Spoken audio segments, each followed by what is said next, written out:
들리시나요? 한솔이 형제님 녹음 좀 부탁합니다. 이렇게 소식을 들으니까 지민이도 회장까지 와서 입원을 하고 현준이, 도현이 우리 교회 아이들 너나 할 것 없이 다 지금 독감에 걸린 상황 같은데 서로 건강을 위해서 함께 기도해 주시고 함께 해주시 필요할 것 같습니다. 선생님 기도해 주셔가지고 일요일부터 수요일까지 선화학생 캠프를 다녀왔습니다. 교회에서 이한지 형제님과 저 그리고 한솔이 형제님, 양지혜 자매님, 또 양예린 자매님 이렇게 참석을 조사로 하셨고 또 우리 인기 형제하고 유건이가 참여해서 복음을 들었습니다. 한 120여 명 정도가 참석을 했는데 중에 한 40여 명 정도가 구도자였거든요. 그런 캠프를 통해서 또 아이들이 복음을 듣고 구원을 받을 수 있는 기회들이 제공된 것에 대해서 감사가 되고 나중에 이제 우리 아들도 크면 거기에 가지 않을까 하는 생각이 들어서 또 마음의 생각이 많이 들었습니다. 오늘은 빌립보서 2장 말씀을 같이 나누게 될 텐데요.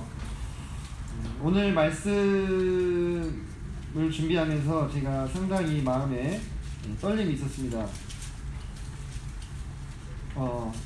무엇보다도 다름아닌 우리 주님에 대한 그 언급이 나오고 있거든요. 6절부터 11절까지요. 그래서 아마 오늘은 그쪽에 많이 초점을 두어서 말씀을 강해를 하게 되지 않을까 싶은 마음이 듭니다.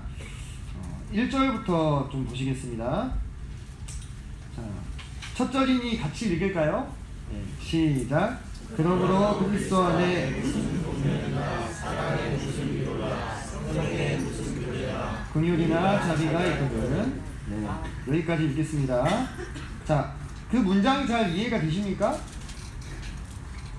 있거든 이렇게 끝나고 있잖아요, 그죠? 그래서 약간 저는 그 한국어 국어의 그 문어체로는 약간의 어색함을 항상 느꼈었는데 이 부분에 있어서 원어적으로 여기를 해석을 해보면 긍휼이나 자비가 있거든 보다도 긍휼이나 자비가 있음으로 이렇게 보시면 좋을 것 같습니다. 다시 말해서 주님 안에서 권면과 사랑의 위로와 성령의 교제와 긍휼과 자비가 있음으로 확정적으로 이렇게 말씀을 하고 있는 것입니다. 그래서 그리스도 안에서 거듭난 성도들 안에는, 교회 안에는 바로 이와 같은 덕목들, 열매들이 있을 수밖에 없다는 것이죠. 확정적으로. 그래서 어떤 권면, 훈계나 곁으로 불러서 이야기하는 것을 말합니다. 위로는 누구의 곁에서 이야기하는 것, 이런 것을 이야기하고 있고, 교제는 사귐 또는 서로 공통의 이해관계를 공유하는 것, 동업, 이것도 교제입니다. 코이노니아. 그 다음에 긍휼. 이 긍휼이 1장에서는 그리스도의 심장 표현 기억나십니까? 그 심장과 이 긍휼이 같은 단어입니다.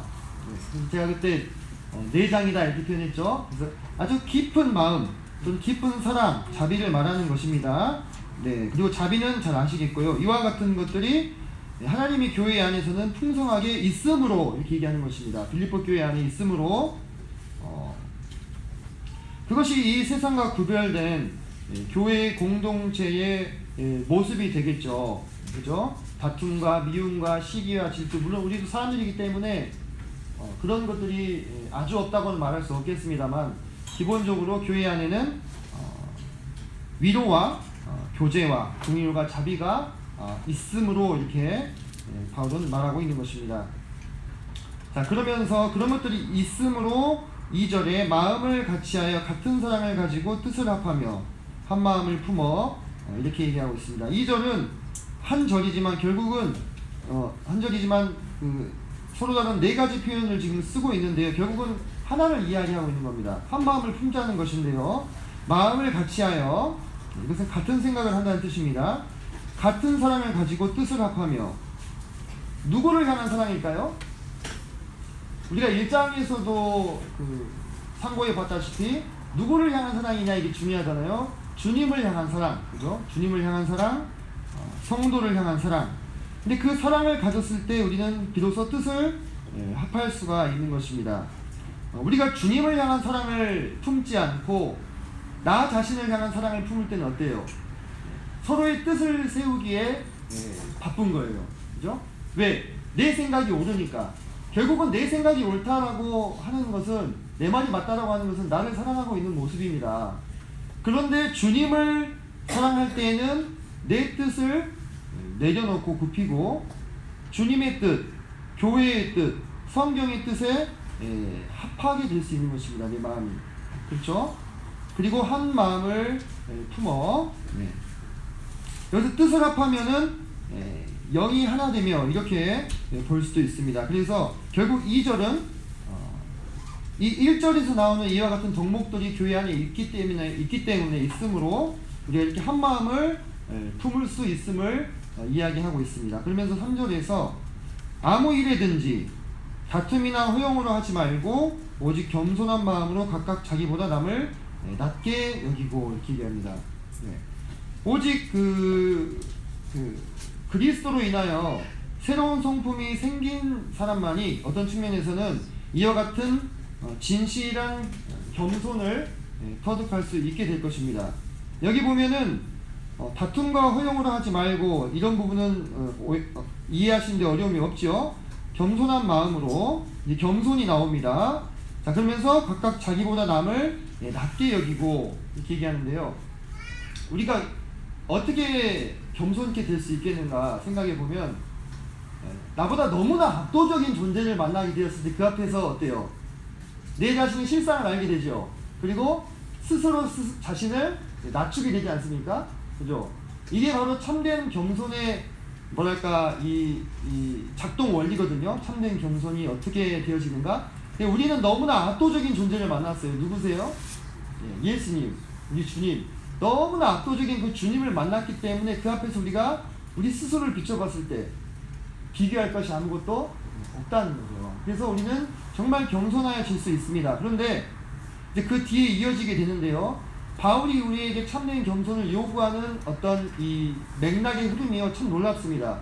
바울은 압도적인 예수님의 모습을 우리에게 제시하면서 겸손할 것을 말하는 것이 아닙니다. 뒤에서 어떤 내용이 이어집니까? 압도적으로 낮아지신 예수님의 모습이 나옵니다. 그러면서 우리에게 겸손할 것을 말씀하시는데요. 계속 볼까요? 4절에 보면, 자, 각각 자기 일을 돌볼 뿐더러 또한 각각 다른 사람들의 일을 돌보아 나의 기쁨을 충만하게 하라, 이렇게 이야기를 하고 있습니다. 자, 여기 각각 자기 일을 돌볼 뿐더러 또한 다른 사람들의 일을 돌보아, 이렇게 얘기하는 것이요, 어떤 우리가 느껴지는 뉘앙스에서 어떤 느낌이 드냐면, 내 일을 다 하고 남은 여력이 있으면 다른 사람의 일을 돌아보아라, 이렇게 느껴지십니까? 자, 이 부분의 정확한 뜻은요, 자기 일을 돌볼 뿐더러 다른 사람들의 일을 돌보아라 해서 내 일을 다 하고 힘이 남으면 다른 사람들의 일을 해라가 아니고, 나 중심적인 삶의 태도에서 타인 중심적인 삶의 태도로 바꾸라, 이 얘기를 지금 하는 것입니다. 타인 중심적인 삶의 태도로. 그래서 내 일을 다 하고 여력이 남으면 남들을 돌아보라는 것이 아니라 다른 이들의 일을 더 돌아보기를 힘쓰라고 하는 것입니다. 그것이 무엇의 표시가 되냐면 겸손의 표시가 됩니다. 그런데 이 3절과 4절의 겸손을 이야기하면서 왜 선행에서 2절에서 마음을 하나로 합하라고 하시는지 이유를 생각해 보셨습니까? 겸손이라고 하는 것은요, 아주 이 유지하기가 쉽지 않은 덕목 중에 하나인데, 왜 그러냐면, 자, 한번 예를 들어보겠습니다. 어떤 한 형제님이 자기를 드러내고 높이고 뭔가 자기의 어떤 우수함들 이렇게 자꾸 이야기를 하고 그러면요, 그 분위기가요 금방 교회에 전염이 됩니다.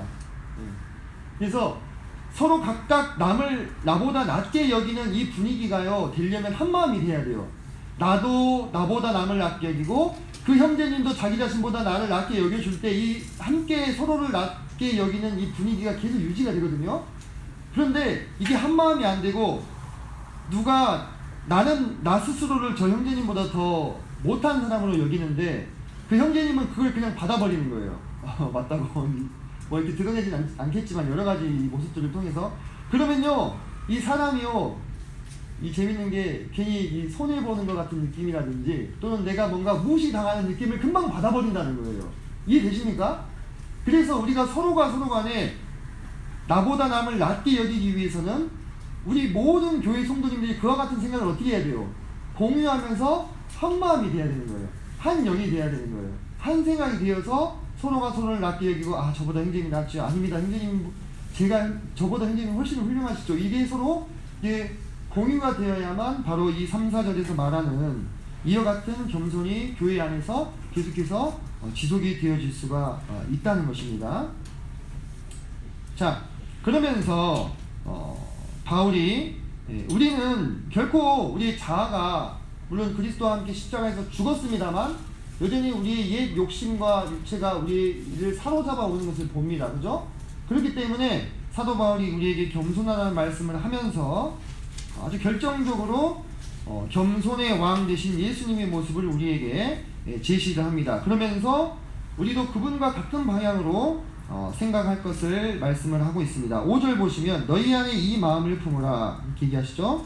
이 마음을 품으라 하는 것은 같은 방향으로 생각하라 이 얘기입니다. 같은 방향으로, 너희가 다 같은 방향으로 생각을 하여라. 그런데 그것이 무엇이냐? 그리스도 예수의 마음과 같은 방향으로 생각하라 이렇게 얘기하면서 6절부터 보시면 이제부터 이 예수님에 대한 대헌장이다 이런 표현도 씁니다. 대헌장, 마그나 카르타라고 하죠. 대헌장. 예수님에 대한 대헌장이 쭉 펼쳐지게 됩니다. 6절부터 11절까지 말씀을 우리가 아주 주목해서 한번 보도록 하겠습니다. 자, 6절.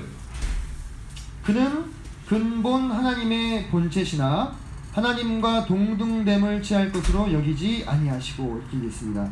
자, 여기서 그는 누구죠? 네, 예수님이시죠. 예수님의 근본은 하나님의 본체이셨다. 근데 여기서 말하는 이 본체는요, 그 사물의 본질, 절대로 변하지 않는 속성, 이런 것을 이야기합니다. 이것이 여기서 말하는 이 본체라는 뜻입니다. 그렇기 때문에 예수님은 근본 하나님의 본체시다. 이 얘기는 무엇이냐면 예수님은 원래 처음부터 성자 하나님으로서 모든 신적인 속성을 다 가지고 계신 분이었다 이 뜻입니다. 네. 어떤 피조물이 아니고 천사들 중에 좀 더 뛰어난 분이 아니라 그분이 곧 바로 하나님이라는 거예요. 그분이 곧 하나님의 모든 본질적인 속성을 다 가지고 계신 분이었다 이 뜻입니다. 그런데 하나님과 동등됨을 취할 것으로 여기지 아니하시고 이렇게 얘기합니다. 하나님과 동등됨을 취할 것으로 여기지 아니하셨다. 자, 하나님과 동등됨이라고 하는 것은 하나님과 같은 그 위상을, 그 위격을, 그 상태를 취할 것으로 여기지 아니하셨다. 여기서 취하다는요, 원어적으로 이런 뜻입니다. 굳게 내가 이렇게 붙잡아야 되는 어떤 소유물 또는 내가 굳게 붙잡아야 될 보물, 이런 것을 이렇게 움켜쥐고 있을 때 이것을 취하다 이렇게 얘기했습니다. 근데 그렇게 여기셨다고요? 그렇게 여기지 않으셨다 이 얘기입니다. 다시 말해서 예수님이 본래 자기가 가지고 있지 않은 것을 움켜쥐려고 한 게 아니라 처음부터 가지고 있었다고요. 그분은 하나님의 본체였어요.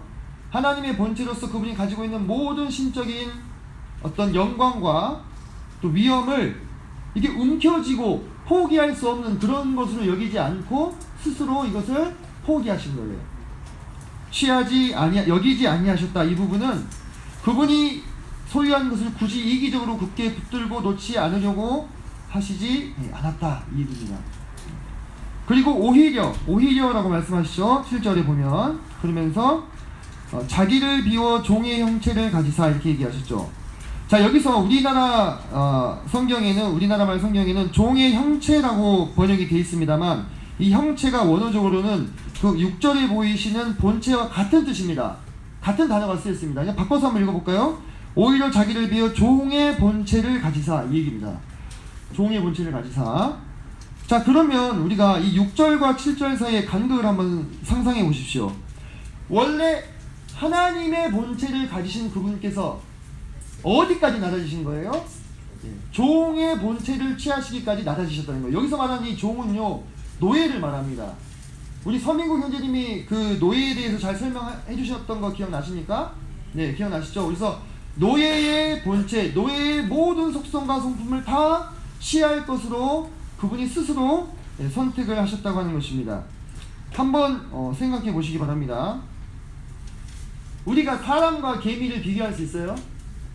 사람과 애벌레를 비교하면 기분이 별로 안 좋죠? 네, 그죠?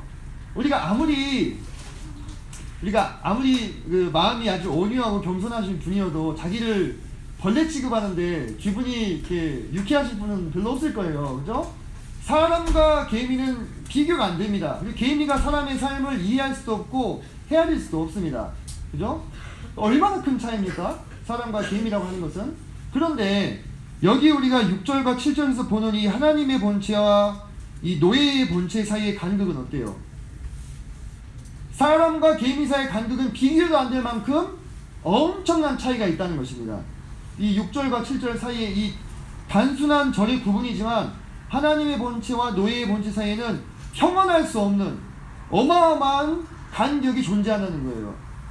근데 예수님께서 바로 그 노예의 본체를 가지시기로 하신 거예요.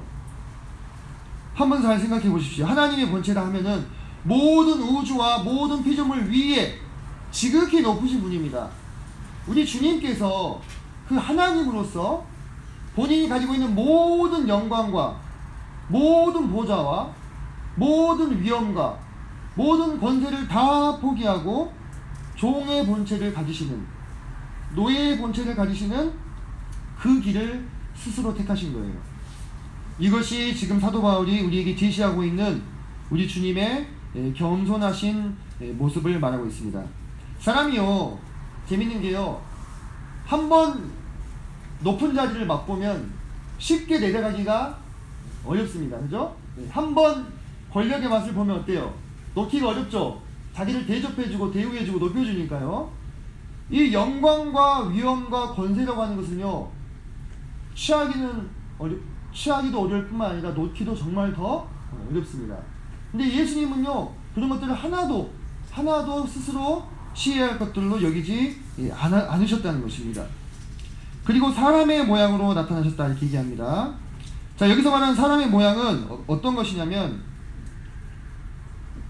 실제 우리가 봤을 때 사람의 모습을 말하는 겁니다. 제가 이렇게 성도님들께서 저를 보시면 사람이죠? 보시기에 사람의 모습이지 않습니까? 바로 이와 같은 사람의 모습으로 이 땅에 예수님께서 오셨다는 거예요. 그러면서 자기를 낮추시고 죽기까지 복종하셨으니 곧 십자가에 죽으십니다. 자, 이 부분을 묵상을 해보겠습니다. 이 사람의 모양으로 나타났다는 이것 때문에요, 많은 어떤 사람들은 예수님이 보이기에는 사람의 모습으로 나타났다, 사람의 모습으로만 이렇게 나타났지 진짜 사람은 아니다 이렇게 얘기를 합니다. 이런 주장들을 해요, 신학적으로. 그런데 우리는 그 앞에서 7절에서 이미 예수님께서 무슨 본체를 가지신 것을 알았어요? 노예의 본체를 가지시고 사람들과 같이 되셨다는 걸 알았죠. 여기서 사람들과 같이 되셨다라는 표현이 되게 흥미롭습니다. 자, 제가 바꿔서 한번 읽어볼게요. 오히려 자기를 비어 종의 형체를 가지사 사람이 되셨고, 이렇게 얘기를 하지 않으시고 사람들과 같이 되셨고 이렇게 얘기했습니다. 근데 이게 무슨 차이냐? 자, 예수님은 이 땅에 태어날 때 온전한 사람으로 태어나셨어요. 사람들과 같이 되셨다는 말은 완전한 사람이 되셨다 실은 이 뜻이에요. 그런데 사람이 되셨다고 표현하지 않고 사람들과 같이 되셨다고 표현하는 것은 사람은 사람이지만 사람만은 아니라는 거예요. 사람은 사람이지만 사람만은 아니시고 누구예요? 하나님이시라는 거예요. 여기서 7절에 또 우리가 상기해야 될 표현이 자기를 비워 이렇게 말씀하셨죠. 비워. 이 비우다, 이 비움, 이 표현이 아주 중요합니다. 성도님들 이 부분에 별표를 쳐놓으셔도 좋겠습니다. 실은 이게 한글 성경으로 보면은 무엇이 중요하냐 싶은데, 예수님께서 종의 본체를 가지시기 위해서는 자기를 비우셔야 했어요. 자, 문맥상으로, 그렇죠? 순서상으로 노예의 본체를 가지기 위해서는 자기를 비우셔야 되는데 무엇을 비우신 거예요? 하나님의 본체로서 자신의 어떤 신적인 속성을 비우셨습니까? 아니라는 겁니다. 왜? 그걸 비워버리면 이분은 하나님이 아닌 분이 되어버려요. 그죠? 이분이 비우신 건 뭐냐면 하나님으로서 누리고 있는 모든 영광과 위엄과 그 빛을 비우시고 종의 본체를 가지고 사람이 되신 거예요. 이해되십니까? 우리가 요한복음 17장 5절에 보면은 그런 말씀을 예수님이 하십니다. 기도하실 때 창세전에 내가 아버지와 함께 가진 영화로서 이런 표현을 쓰십니다. 그죠? 여기서 말한 이 영화가 뭡니까? 전지전능하신 하나님으로서 누리고 있는 영광과 존귀와 위엄을 말씀하시는 거예요. 근데 그걸 다 포기하신 거예요. 하지만 하나님 됨은 포기하지 않으셨어요. 그래야 하나님이실 수 있잖아요. 그죠? 하나님 됨은 포기하지 않으셨지만 그로 인해서 나타나는 영광과 존귀와 위엄은 다 내려놓으시고 노예가 되신 거예요. 사람이 되신 거예요. 그래서 이분은 완전한 신이자 완전한 인간이 되시는 겁니다. 완전한 신이자 완전한 인간. 그래서 사람들이 예수님을 봤을 때는 흠모할 만한 것이 아무것도 없었잖아요. 막 우리가 신의 산에서 모세가 여호와 하나님을 만났을 때 어땠습니까? 그 영광의 위엄과 강치 때문에 다른 사람들은 가까이 갈 수조차 없었죠. 그죠? 하지만 신약시대에 와서 예수님을 만난 제자들은 어떻게 됐어요? 너무나 친근하게 다가가서 팔짱도 끼고 이야기도 하고 서로 마주보고 밥도 먹을 수 있는 인간이었잖아요. 그죠? 그 부분에 있어서 예수님은 그분의 모든 신적인 영광과 위엄을 다 포기하고 그냥 내려오신 거예요. 이 땅에 노예의 모습으로. 그분의 그 겸손하신 모습을 우리가 생각을 해봐야 된다는 것입니다. 자, 그러면서 어디까지 낮아지셨냐면 8절에 자기를 낮추시고 죽기까지 복종하셨으니, 이 죽기까지 복종하셨으니는요, 우리가 원어 성경을 살펴보면 이런 뜻입니다. 죽음에 스스로를 내어주셨으니, 이런 뜻입니다. 스스로 죽음을 취하셨으니, 이런 뜻입니다. 그래서 십자가에 죽으신 예수님을 우리에게 제시하고 있는 것입니다. 성도님들, 본래 하나님의 본체를 가지고 있는 예수님께서 아주 극악무도한 사형수들만 죽이는 이 십자가까지 낮아졌다고 하는 것을 우리가 한번 생각해 볼 필요가 있습니다.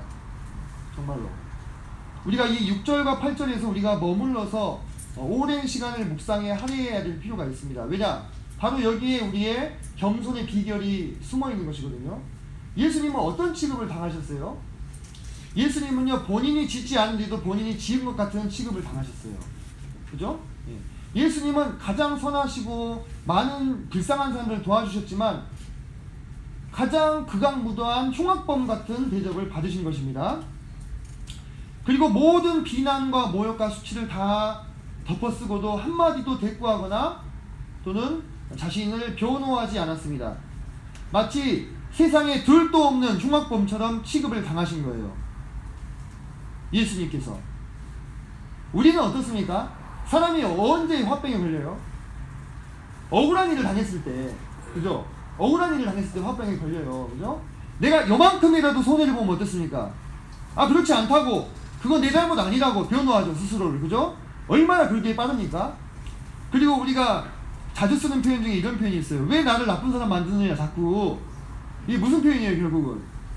나 억울하다. 나 그런 사람 아니다, 원래. 나 좀 알아달라, 이 얘기죠. 그죠? 왜 나를 자꾸 나쁜 사람 만들고 나쁜 사람 몰아가느냐, 이런 표현 자주 쓰지 않습니까? 우리는요, 자주 스스로를 변호합니다. 억울하다, 내 탓이 아니다, 내 잘못이 아니다. 참 쉽고 빠르게 그 길로 나아갑니다.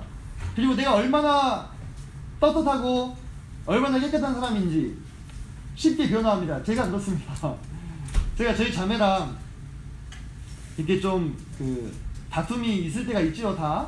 그럴 때 서로 아주 많은 공방을 오고 간 끝에 제 잘못이라고 생각되는 범위까지만 인정하는 거예요. 그 위에는 아니야, 난 그런 사람 아니야, 이렇게 제 자신을 변호합니다. 그리고 변명을 늘어놓습니다.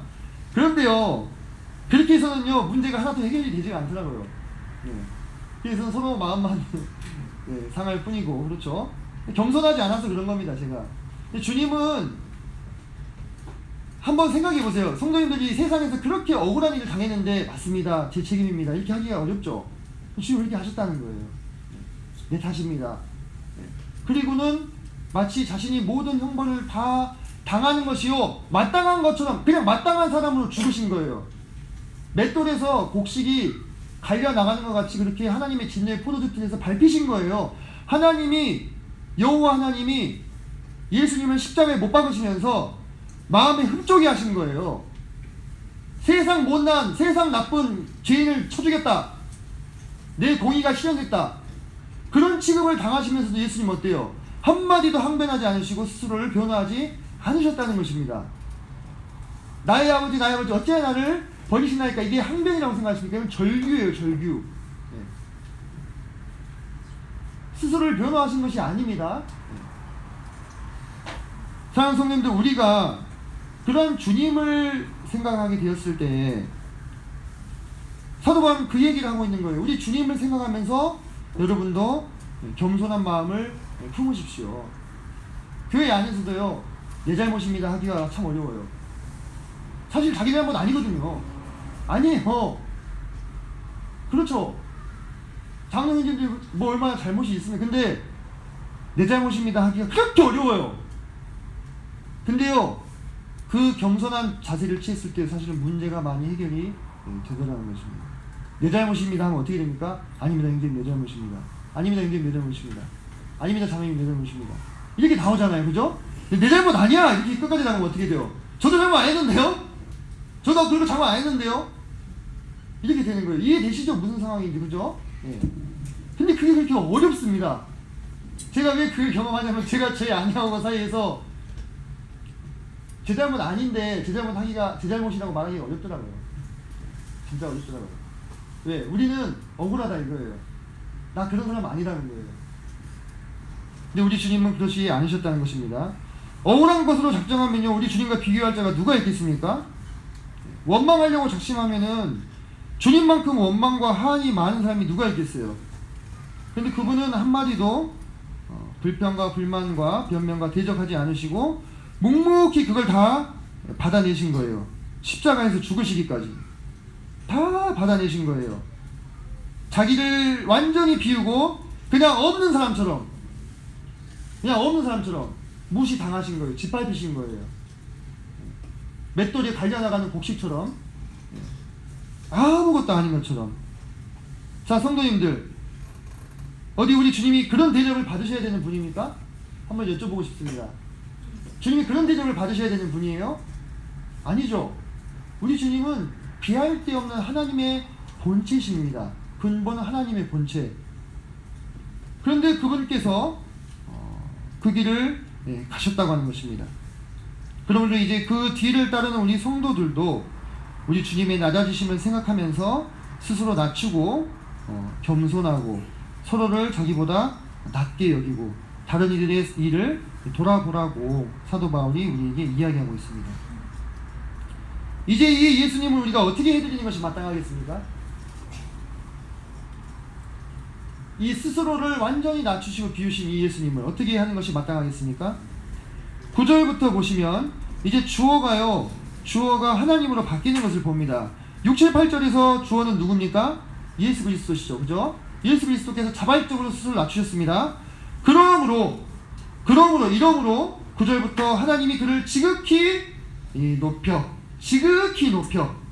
그냥 지극히 높여 하면 이게 감흥이 안 돼요. 지극히 높여, 저 너머 위에까지, 아득히 위에까지 하나님께서 예수님을 높이셨다는 거예요. 그래서 모든 이름 위에 뛰어난 이름을 주사 드리겠습니다. 여기서 말하는 이 이름은 단순한 호칭을 이야기하는 것이 아닙니다.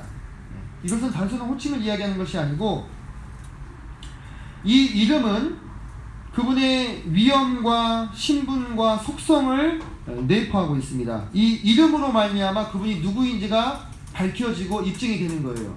여호와 하나님으로서, 또 지극히 높으신 분으로서의 이름을 하나님이 이 예수님에게 부여하시는 것입니다. 그러므로 하늘에 있는 자들과 땅에 있는 자들과 땅 아래에 있는 자들로 모든 무릎을 예수의 이름에 꿇게 하시고. 자, 피조물 중 이 범주 안에 들어가지 않는 사람이 있습니까? 않는 존재가 있습니까? 없죠. 하늘에 있는 천사와 어떤 존재들, 땅에 있는 우리들, 그리고 땅 아래에 있는 갇혀있는 어떤 귀신이 될 수도 있겠고 또 악령이 될 수 있겠고, 모든 피조물들이 다 누구의 이름 앞에 무릎을 꿇는 거예요? 예수님의 이름에 무릎을 꿇게 되는 것입니다. 모든 인격적인 존재들이 다 예수님 앞에 예수님의 이름 앞에 무릎을 꿇게 될 것입니다. 그리고 모든 입으로 예수 그리스도를 주라 시인하여 하나님 아버지께 영광을 돌리게 하셨느니라. 모든 입으로 살아있는 창조된 모든 인격체들이 그들의 입으로 예수님을 주라고 고백하는 때가 오게 될 것입니다. 이 예수님을 주라고 고백하는 것은요, 초기 기독교인들에게 가장 널리 알려진 신앙 고백이었습니다. 예수님은 나의 주이시다. 예수님은 나의 주이시다. 이게 주라고 하니까는 잘 실감이 안 나요. 예수님은 나의 주인님이시다 이 뜻이에요. 주인님, 나는 노예다 이 뜻이에요. 이것이 초기 그리스도인들에게서 가장 널리 퍼져 있는 이 신앙 고백이었어요. 그 당시 기독교인들은요, 바로 핍박을 받을 때 이것을 요구받았습니다. 네가 황제를 주라고 고백해라. 다시 말해서 황제가 너의 주인이라고 고백해라. 그러면 널 살려주겠다 이렇게 얘기했어요. 그러면 거기에서 그리스도인들이 내 주인은 오직 그리스도뿐입니다 라고 고백하고 순교했던 것입니다. 그러니까 황제를 주인으로 고백할 것이냐, 예수님을 주인으로 고백할 것이냐, 그 기도에서 예수님은 나의 주인이십니다 라고 고백하는 것이 그들의 신앙 고백이었다는 것입니다. 가장 초기에. 그리고 지금 예수님을 주로 고백하지 않는, 예수님께 저항하고 반역하고 예수님을 거부하는 모든 자들이, 모든 인격체들이 다 그날에는 예수님 나의 주인님이십니다 라고 무릎을 꿇고 고백하지 않을 수 없게 된다는 것입니다. 하나님의 능력과 하나님의 위엄이 그렇게 만드실 것입니다. 무릎을 굽히지 않는 자들은 무릎을 끊어서라도 예수님 앞에 다 무릎 꿇게 만들 것입니다. 그날이 오기 전에 자발적으로 이 겸손의 왕에게 무릎을 꿇고 주라고 고백하게 된 우리는 얼마나 복된 사람들입니까? 그렇지 않습니까? 언젠가 결국은 반드시요, 예수님을 지금 무시하고 있는 자들이든 거절하고 있는 자들이든 다 무릎을 꿇을 날이 오게 된다는 거예요. 그 날이 오기 전에 우리는 그분을 알아보고 그분께 영광 돌리는 자들이 되었습니다. 주님을 주라고 시인하는 것은요, 하나님 아버지께 영광을 돌리는 일입니다. 시편에 보면 그런 구절이 있어요. 그 아들에게 입맞추라. 그렇지 않으면 너에게 화가 임하리로다. 저는 이 말씀을 어떻게 직접적으로 이해하게 되었냐면요, 제가 제 아들을 낳았는데요, 저는 그렇게 막 정이 막 넘치고 따뜻한 스타일의 사람이 아니에요. 근데 우리 아들을 보는데 그냥 뽀뽀를 그냥 막 퍼부어주고 싶은 거예요, 우리 아들을 볼 때. 근데 제가 그때 그 말씀을 이해했어요. 아, 우리 아버지 하나님이 보시기에 이 겸손의 왕 되신 예수님은 얼마나 사랑스러운 분인가. 이분을 높이고 이분께 경배하지 않고자 하는 자들은 화를 당하는 것이 마땅하구나. 그때 이해가 됐어요. 우리 성도님들은 참 복된 삶을 살고 있다고 생각이 됩니다. 자, 12절부터 보겠습니다. 자, 그러므로 나의 사랑하는 자들아, 너희가 나 있을 때뿐 아니라 더욱 지금 나 없을 때에도, 자, 문제 없죠. 지금 사도 바울은 로마에 갇혀 있습니다. 항상 복종하여 아래에서 듣다 이런 뜻입니다. 아래에서 듣다. 그리고 들은 말씀에 귀를 기울여서 그 안에 거하다. 이것이 복종의 원어적인 뜻입니다. 두렵고 떨림으로, 이 두렵고 떨림은 형벌에 대한 두렵고 떨림이 아니죠. 이 두렵고 떨림은 하나님의 영광 앞에서 사람이 느끼는 경외심을 말합니다. 경외함으로 너희 구원을 이루라. 이 구원을 이루라고 하는 것도 어떤 형벌로부터의 구원, 거듭남을 말하는 것이 아님을 아실 것입니다. 여기서 이 이루다라는 것은요, 어떤 문화적인 배경을 가지고 있냐면, 은광석 아시죠? 은광석. 이 은광석에서 은을 온전히 이렇게 추출해내는 작업을 배경으로 해서 만들어진 단어입니다. 네. 은광석에 함유되어 있는 은을 순수하게 다 이렇게 추출해내는 것을 여기서 이루다 이렇게 표현을 했습니다. 한번 생각을 해보면 우리가 거듭날 때 받은 구원은 어떻습니까? 온전한 것입니다. 그것은 조금 더 하자가 없습니다. 그죠? 하지만 그 구원의 기쁨과 구원의 능력을 우리 삶 가운데서 온전히 추출해내야 되는 거예요. 어떻게? 우리 주님과의 연합을 통해서. 그리스도와의 연합 가운데 내가 이미 받은 그것이 온전히 내 삶 가운데서 드러나게 되도록, 그죠? 지금은 내가 육신에 가려져서 내 옛 소욕 때문에 온전한 모습 그대로 추출되지 못하고 있는 그 불순물들, 그죠? 광석에 보면은 100%다 그 은이 아니잖아요, 그죠? 은광석 하면은 불순물이 섞여 있죠. 그런 것들을 제거해내고 순수한 은을 뽑아내듯이 내가 온전히 받은 그 구원이 내 안에서 드러나도록 하라, 이 얘기를 하고 있는 것입니다. 우리가 힘쓰고 애써서 우리 구원을 이루는 것이 아니에요, 그죠? 우리가 이미 받은 것을 드러내는 것입니다. 주님과 연합 가운데서. 너희 안에서 행하시는 이는 하나님이시니 자기의 기쁘신 뜻을 위하여 너에게 소원을 두고 행하게 하시나니. 자, 13절 말씀도 참 잘 알려져 있죠. 자, 이 말씀은요, 새 번역이 참 좋습니다. 제가 한번 읽어드리겠습니다. 하나님은 여러분 안에서 활동하셔서 여러분으로 하여금 하나님을 기쁘게 해드릴 것을 여번하게 하시고 실천하게 하시는 분입니다. 이것이 13절의 바른 이 번역인데요. 자, 이 13절을 가지고 제가 다시 한번 이야기해 볼게요. 한 중간 정도부터 보시게요. 자기의 기쁘신 뜻을 위하여 너희에게 소원을 품게 하고, 제가 바꿔서 읽는 겁니다. 행하게 하시는 그분은 바로 하나님이시다, 이 얘기입니다. 그렇게 하도록 하나님께서 너희 안에서 행하신다, 이 얘기입니다. 자, 그래서 하나님께서는요, 어떤 자들을 가지고 자기의 일을 이루시느냐 하면은, 먼저는 우리가 거듭난 사람으로서 하나님을 기쁘시게 해드리고 싶고 하나님을 살고 싶은 마음이 막 들지요. 그걸 누가 지금 우리 안에서 역사하고 계시는 거예요? 하나님께서 거듭난 성도 안에서 역사하셔서 우리로 하여금 하나님을 기쁘시게 할 일이 무엇인고 하고 고민하게 하시고 그 일을 행하게 하신다는 것입니다. 그리고 하나님께서는 우리 성도들의 마음 가운데 그런 마음을 주실 때 하나님을 기쁘게 하고자 하는 소원, 그리고 하나님을 위해 살고자 하는 소원을 주실 때 그 소원에 기쁘게 반응하는 자들을 사용하셔서 하나님의 일을 이루어 가십니다. 하나님은요, 사람을 통해서 하나님의 일을 행하셔요. 그런데 하나님을 위해서 기꺼이 살고자 하는 자들을 특히 사랑하시고 쓰십니다. 제가 이스라엘을 여행할 때 한 분과 함께 교제하면서 참 인상적이었던 그 교제가 있었는데, 그분이 그런 얘기를 하셨어요. 그분은 이스라엘 선교사였습니다.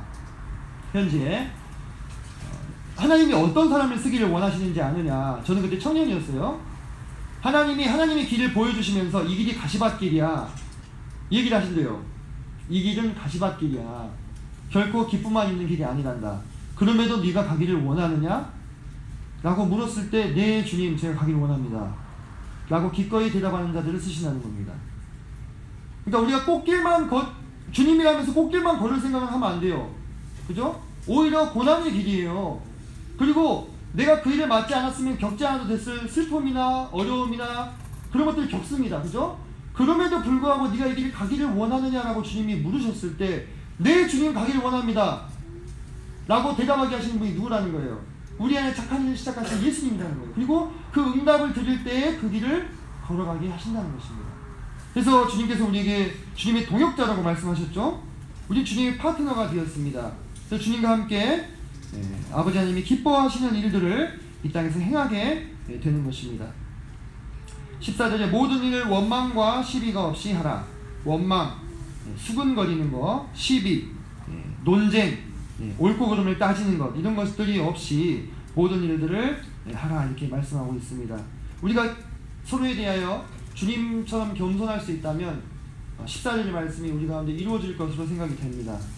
자, 15절, 이는 너희가 흠이 없고 순전하여 어그러지고 거스르는 세대 가운데서 하나님의 흠없는 자녀로 세상에서 그들 가운데 빛들로 나타내며, 길게 하셨죠. 자, 어그러지고 거스르는 세대, 그리고 흠이 없고 순전한 세대가 대조가 되고 있습니다. 자, 흠이 없다는 것은 책망받을 것이 없다, 이런 뜻이고, 순전하다는 것은요, 주님께서 제자들에게 그랬어요. 너희가 비둘기같이 순결하고 뱀같이 지혜로워라, 이렇게 말씀하셨죠. 그 비둘기같이 순결하는 그 말과 여기 순전이 같은 단어입니다. 순전하라. 근데 이 세대의 특징은 뭐냐면 어그러지고 거스르는 세대예요. 자, 첫째로 어그러진 세대는 비뚤어지고 구부러지고 왜곡된, 이런 뜻입니다. 오늘날 얼마나 이 어그러진 세대입니까? 그죠? 쉽게 속된 표현으로 이 변태적인 것을 어그러진다고 보시면 돼요. 왜곡되어 있는 거, 본래의 모습에서 왜곡되어 있는 거, 예를 들면 뭐 동성애라든지 성도착이라든지 극단적으로 치우친 사상들, 뭐 진화론과 공산주의도 지금 저는 어우러진 사상이라고 봅니다. 그런 것들이 팽배해 있고 지지를 받는 시대입니다. 그죠? 그리고 거스르는 세대. 이 거스른다고 하는 것은 대적하는, 벗어나려고 하는 그런 뜻입니다. 하나님이 만들어주신 질서가 있어요. 부모와 자녀의 질서가 있고, 또 왕과 백성의 질서, 스승과 제자의 질서, 또 상관과 부하의 질서, 또 남편과 아내의 질서. 오늘날의 세대의 특징은 무엇입니까? 거스르는 세대입니다. 그죠? 자기 위의 권세나 위의 질서를 인정하지 않는 세대입니다. 그리고 모든 종류의 권위를 다 해체하려고 하는 세대입니다. 그것이 이 세대의 특징이죠. 그죠? 이 세대의 특징이에요. 그래서 아버지가 아버지다워야 존경하고, 왕이 왕다워야 존경하고, 상관이 상관다워야만 존경하려고 하는 세대. 그죠? 우리 그리스도인들이 그렇게 살면요, 세상 사람들과 다를 것이 하나도 없다는 거예요. 주님이 적어도 세워주신 이 권위와 질서가 하나님의 법도를 벗어나지 않는 범주 안에서는 우리는 그 질서를 존중하고 권위 아래 자신을 순복하는 것이 바로 이 어그러지고 거스르는 세대와는 구별된 모습을 보이는 것이에요. 근데 구별된 모습으로 흠없는 자녀로, 빛들로 나타날 수 있는 것입니다. 우리가 그런 이 세대의 특징을 따라가지 않을 때 왜곡되고 변태적인 그런 사상들, 또 권위를 인정치 않고 질서를 허무르고자 하는 그러한 사상들을 따라가지 않을 때 우리는 빛들로 나타나며 16절에 생명의 말씀을 밝힐 수 있는 것입니다. 근데 그렇게 살았을 때에 나의 다름질이 헛되지 아니하고 수고도 헛되지 아니하므로 그리스도의 날에 내가 자랑할 것이 있게 하려 합니다. 이렇게 얘기하고 있습니다. 우리가 이 세상에서 빛과 소금으로 살지 않으면 어떻게 되는 거였어요? 소금이 맛을 잃으면 무엇을 짜게 하리요? 다만 땅에 버려서 밟힐 뿐이다. 이렇게 얘기했습니다. 그리스도인이 제일 비참한 게 뭔지 아십니까? 다른 것이 아니라요, 그리스도인으로서의 정체성을 잃어버리고 세상 사람들 가운데서 아무 빛도 소금도 되지 못한 채 거저 살아가는 모습이 실은 제일 비참한 모습이에요. 그래서 어느 날 너 교회 다녔어? 너 그리스도인이었어? 라는 되물음을 받을 때가 어찌 보면 그 그리스도인의 신앙 가운데서 가장 비참한 순간이 될 수가 있습니다. 왜?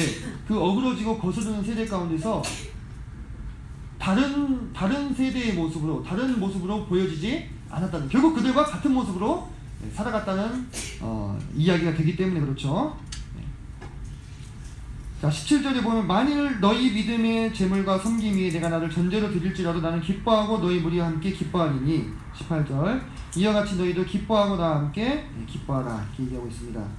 자, 17절에 너희 믿음의 재물과 섬김 위에 이렇게 얘기하고 있습니다. 여기서 이 말하는 이 재물은 번제물을 말합니다. 그래서 빌립보 교회 성도들의 섬김을 마치 제사와 같이 표현을 하고 있습니다. 그리고 그 위에 전제는 이렇게 부어서 드리는 제사예요. 주로 포도주를 이렇게 부어서 제사를 드렸는데요. 그 포도주를 쭉 단에서 붓고 나면 어떻게 되겠습니까? 그 재물과 이 땅 속으로 스며들어서 어떻게 돼요? 흔적도 남지 않고 다 이렇게 흡수가 돼버리죠. 그죠? 네. 이 모습은 어떤 한편으로는 순교를 표현하고 있다고도 보시는 분들이 많이 있었습니다. 그리고 우연의 일치일지는 모르겠지만 사도 바울은 이런 모습으로 순교하셨어요. 목이 잘려서 순식간에 자신의 피를 어떻게 했어요? 온 땅에 쏟고 죽으셨죠. 그죠? 네. 물론 이때에는 그분이 아직 순교에 대해서, 죽음에 대해서 생각하고 있는 것은 아니었지만 이와 같은 표현입니다. 내가 너희 번제물 위에 전제를 완전히 부어줘서 이 땅에서 흔적을 찾을 수 없게 될지라도 나는 기뻐하고 기뻐할 것이라는 거예요. 왜요? 그의 다름질이, 그의 수고가 헛되지 않게 되었기 때문에. 그래서 기뻐하고 기뻐할 수 있다는 겁니다. 비록 이 세상의 관점으로 봤을 때는 죽어서 무명의 사람으로 흩어져 버렸을지언정 하늘에서는 그의 섬김과 사역이 별과 같이 빛처럼 빛나게 남아있을 것이기 때문에 그렇습니다. 자, 한번 바꿔서 반대로 한번 생각해 봅시다. 18절의 말씀을, 자, 이 15절에서 어그러지고 거스르는 세대에게 이야기를 한다고 생각해 봅시다. 그러면 18절의 말씀을 어떻게 바꿀 수 있을까요? 너희는 두려워하고 두려워하라. 너희는 놀라고 망하라. 이렇게 얘기할 수 있겠죠. 그죠? 15절과 16절에서 흠없는 자녀, 빛에게는 우리가 기뻐하고 기뻐하라고 얘기할 수 있지만, 어그러지고 거스르는 세대에게는 두려워하고 두려워하라, 놀라고 망하라 라고 18절을 바꿔서 이해할 수 있는 거예요. 왜요? 그들은 이 땅에서는 많은 사람들이 부러워하는 그와 같은 성취와 또 부요함과 또 명예와 인기를 누리고 살았을 것입니다. 그죠? 하지만 그들을 창조하신 하나님 앞에 섰을 때 어떻게 될까요? 그들이 이 땅의 삶이 어떻게 나타나겠습니까? 허무한 것이 되어버리는 거예요. 무익한 것이 되는 거예요. 지금 그들도 이 땅에서 성공하기 위해서 어때요? 정말 열심히 사는 거 아닙니까? 열심히 안 살면 성공할 수 없잖아요. 네. 정말 열심히 밤낮 쉬지 않고 달려와서 그 자리에 서고 그 명예와 부를 누린 거예요. 그런데 그의 그런 삶이 평생이 허무하고 무익한 것으로 드러나는 그 순간에 얼마나 그가 두렵고 떨리겠습니까? 얼마나 허탄하겠어요. 그렇지 않겠습니까? 그러나 우리에게는 어떻습니까? 우리는 기뻐할 수 있는 거예요. 비록 우리가 이 땅에서는 무명한 자 같고 또 가진 것이 없는 사람이고 또 뭔가 권력이나 명예를 누리는 자리에 서 있지는 않지만, 우리가 주님을 섬기기 위해서 묵묵히 감내했던 이 모든 섬김의 시간들이, 모든 섬김의 장면들이 하늘에 낱낱이 기록되어 있고 그날에 의미 있는 것으로, 가치 있는 것으로 드러나겠기에 우리는 기뻐하고 기뻐할 수 있다는 것이죠. 자, 19절 보겠습니다. 내가 디모데를 속히 너희에게 보내기를 주 안에서 바람은 너희의 사정을 알므로 안위를 받으려 함이니. 자, 여기서 19절부터는 이제 좀 이제 다른 이야기를 또 이제 하고 있죠. 그래서 19절부터 30절까지는 믿는 자들이 따라가야 될 하나님의 종들의 생활 양식에 대해서 설명을 해주고 있습니다. 그러면서 20절에 이는 뜻을 같이하여 너희 사정을 진실히 생각할 자가 이밖에 되게 없음이라 이렇게 얘기를 하고 있습니다. 19절과 20절 보면은 사도 바울이 디모데를 빌립보 교회 성도들에게 보내려고 하고 있어요. 그런데 20절에 보면은 너희 사정을 진실히 생각할 자가 이밖에 되게 없다 이렇게 얘기를 합니다. 그 정도로 디모데가 빌립보 교회 성도들을 생각하고 있다라는 과장법이 쓰였다고 볼 수도 있고요. 또는 그때의 바울 옆에 정말 디모데밖에 없는 그러한 상황으로 볼 수도 있습니다. 자, 그러면서 21절에 그들이 다 자기 일을 구하고 그리스도 예수의 일을 구하지 아니하되. 자, 21절에서 그들이 누구냐 다 또 문제가 될 수 있겠죠. 지금 사도 바울은 자신의 동역자들을 다 싸잡아서 비난하고 있는 것일까요? 저는 그렇게까지 극단적으로 해석할 것은 아니었다고 봅니다. 이 19절부터 22절까지 이어지는 이 서술의 포인트는 디모데가 빌립보 교회 성도들을 생각함에 있어서 다른 어떤 일꾼들보다도 더 특심한 마음을 가지고 있다, 이렇게 보시는 편이 좋을 것 같습니다. 그러면서 22절에 디모데의 연단을 너희가 안 하니 자식이 아버지에게 함같이 나와 함께 복음을 위하여 수고하였느니라 이렇게 얘기를 하는데요. 실제로도요, 사도 바울은 2차 전도여행 때 바로 루스드라라고 하는 곳에서 디모데를 합류시킵니다. 그리고 이 2차 전도여행이 어디로 이어집니까? 아시아 쪽으로 복음을 전하려고 하는데 성령이 막으셨죠. 그리고 어디로 넘어가요? 유럽으로 넘어가면서 마게도니아 지방에서 첫 만난 성이 어디예요? 빌립보 성이었어요. 다시 말해서 빌립보에서 사도 바울이 복음을 전할 때 이 디모데가 동행했을 가능성이 아주 높다는 것입니다. 그래서 처음에 바울이 빌립보에서 복음을 전하면서 루디아를 만나고 또 귀신을 쫓아내줬다가 감옥에 갇혀가지고 간수장 가족들이 복음을 전하죠. 그런 모든 일들을 아주 가까운 거리에서 보고 그 일에 동역하고 함께 했을 가능성이 무척 높은 겁니다, 디모데가. 그렇다면 우리가 22절의 말씀의 배경이 이해가 되죠. 그죠? 여기서 너희가 안다 이렇게 얘기하고 있지 않습니까? 그 모든 교회는 처음에 개척될 때가 제일 힘들어요. 그죠? 그래서 그때 디모데가 함께 했기 때문에 그 디모데의 헌신과 수고를 빌립보 교회 성도들이 잘 알고 있었다는 것입니다. 23절 보면 그러므로 내가 내일이 어떻게 될지를 보아서, 이 내일은 지금 사도 바울이 감옥에 갇혀있는 그 일을 말합니다. 이게 어떻게 될지를 보아서 석방이 될 것인지 아니면 다른 일이 있을 것인지 곧 이 사람을 보내기를 바라고 24절 나도 속히 가게 될 것을 주 안에서 확신하노라. 사실상 24절의 말씀에서도 거듭 반복되고 있는 것처럼 사도 바울은 어느 정도 자신이 석방될 것으로 예상을 하고 있었습니다. 저희가 1장에서도 그런 표현들을 확인했었죠. 25절 그러나 에바브로디도를 너희에게 보내는 것이 필요한 줄로 생각하노니 이 말로 보아서 에바브로디도도 당시에 바울과 함께 있었을 것으로 보여지죠. 거의 확실시됩니다. 자, 그런데 이 에바브로디도가 누구냐? 이 에바브라라는 표현이 나와요. 그죠? 골로새의 주변을 순회해야 했던 순회 사역자가 나오는데 그 에바브라가 아닙니다. 골로새와 라오디게아와 히에라볼리 세 곳을 순회하던 사역자가 있어요. 골로새에 나오는데 그 사람이 아니라 이 에바브로디도는 그냥 빌립보 출신의 한 성도였습니다. 여기서 언급이 되고 있는데요. 그는 나의 형제요 함께 수고하고 함께 군사된 자요 너희 사자로. 이 너희 사자에서 이 사자는 사도와 같은 뜻입니다. 그래서 이 사람은 빌립보 교회가 지금 사도 바울에게 보내준 사람임을 확실히 또 알 수가 있죠. 내가 쓸 것을 돕는 자라. 26절 그가 너희 무리를 간절히 사모하고 자기가 병든 것을 너희가 들은 줄을 알고 심히 근심한지라. 자, 그런데 성도님들, 제가 그때도 말씀드렸다시피 빌립보에서 로마까지 몇 킬로 떨어져 있다고 했습니까? 1300km. 이 1300km 떨어진 길을 그 교통도 별로 좋지 않던 그 시대에 여행해서 또 이 에바브라디도는 뭘 가지고 있었어요?